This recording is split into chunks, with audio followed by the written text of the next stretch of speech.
Assalamu alaikum everyone, welcome back to Solana video update. And look at that, Solana down at $12.42. Okay, so the last time that I made an update for Solana was that Solana is going down, and so far I haven't traded this coin, and it seems like I've already saved nearly 17% of that trade, right? Never traded it. So basically what you did is you really pumped up to $14-15. And how many times have you hit your head number 1, head number 2, number 3 right there, number 4 right over here, and all you did is you try to cross above it and move higher, but you never do that. But you failed every time. You failed terribly.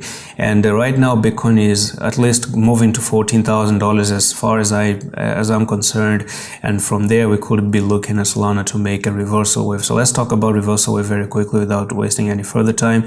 So take the bottom to the top, and we can expect a $9.02 in the next coming few days for Solana, because that's the reversal technical wave journey.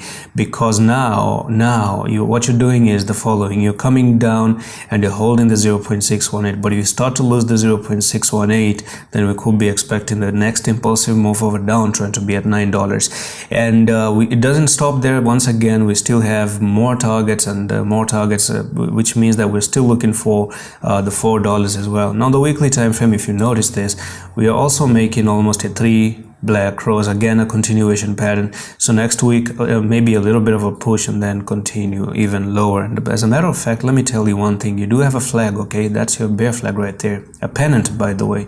So yeah, on the weekly it makes perfect sense, and this pennant takes the technical target from the top to the bottom right there, and this is where you're breaking out of things. This is my next technical target, and that's going to be $4.82. And that's pretty much it for this update on Solana. I'm going to see you in the next one. Allah Hafiz.